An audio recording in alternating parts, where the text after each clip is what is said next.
হাসির রাজা, জ্ঞানের রাজা, রসিক রাজা। গিন্নি দেখো, প্রকৃতির শোভা দেখো। কৃষ্ণনগর থেকে বেরিয়ে কটা দিন বেশ ভালো কাটছে, কি বলো? তা যা বলেছো, কাটছে তো ভালোই, কিন্তু ওদিকে কি হচ্ছে কে জানে। ওদিক বলতে? ওদিকে বলতে তোমার কৃষ্ণনগর, তোমার মহারাজ। ছাল তো গিন্নি, আমি সবে তো ছুটি নিয়ে তবে এসেছি, আর আমার এই ছুটি নেওয়া নিয়ে মহারাজের কোনো আপত্তি ছিল না গিন্নি। কিন্তু ওই মন্ত্রী মশাই। ছেড়ে দাও তো গিন্নি, তীর্থ করতে এসেছো, পুরনো কথা মনে করো না। এখানে আমরা পুণ্য যাইতে এসেছি গিন্নি।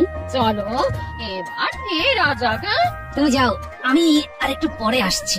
আর একটু থাকি, বেশ মিষ্টি ঠান্ডা ঠান্ডা হাওয়া বইছে। বেশ, আমি সরাইখানায় গেলাম তাহলে। হ্যাঁ,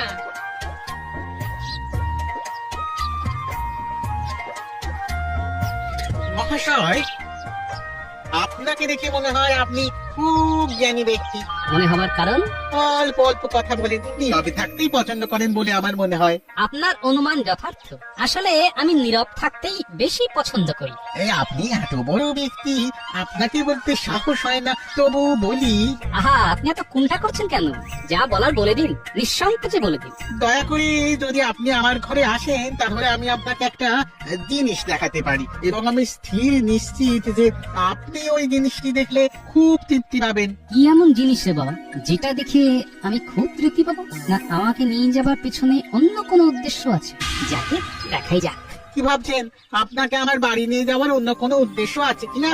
ও বাবা, এটা দেখি মনের কথা একদম গড়গড় করে বলে যাচ্ছে। হ্যাঁ, ভাবছেন তো আমি মনের কথা গড়গড় করে কিভাবে বলতে পারি? না আর কিছু ভাববো না। আমি যা ভাবছি সেটাই তো আপনি বলে দিচ্ছেন, আমি ভেবে কেন কষ্ট করি? আপনিও পারবেন। চলুন চলুন, আমার বাড়িতে চলুন, আপনাকে আমি বুঝিয়ে বলবো।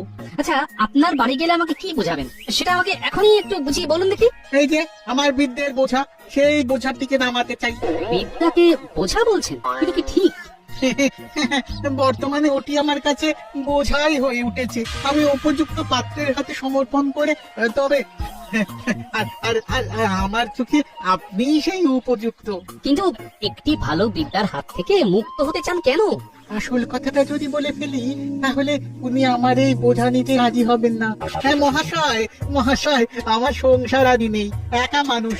মনের ইচ্ছে শেষ বয়সে উত্তরে হিমালয়ে গিয়ে তপস্যা করি। তাই অথচ গুরুর নির্দেশ তো উপযুক্ত পাত্রের হাতে বিদ্যা সমর্পণ করে তবেই যেতে পারবো। তা আমাকে কি করতে হবে? কিচ্ছু করতে হবে না, শুধু আমার বাড়িতে যেতে হবে। সেখানে গিয়ে দেখবেন এই বিদ্যা আপনাকে আমি অর্পণ করবো।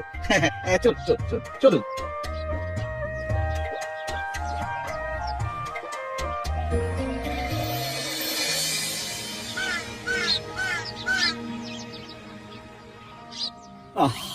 আজ কতদিন হয়ে গেল গোপাল নেই। গোপাল নেই মানে তো রান্নায় নুন নেই, পায়েসে মিষ্টি নেই।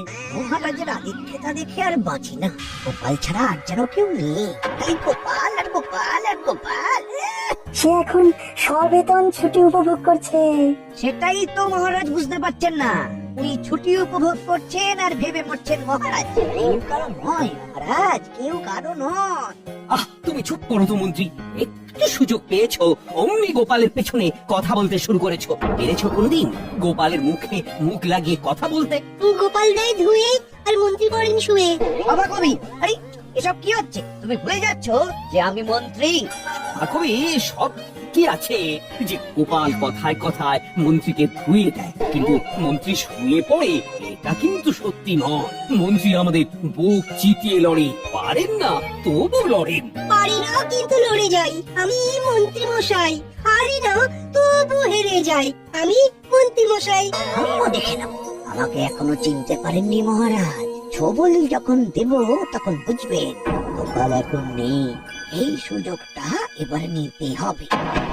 যেখানেই থাকুক গোপাল বেশ মজাতেই আছে। আপনি দাওয়াতে বসুন, কেমন? হ্যাঁ, আমি বিদ্যা সমর্পণের ব্যবস্থা করছি।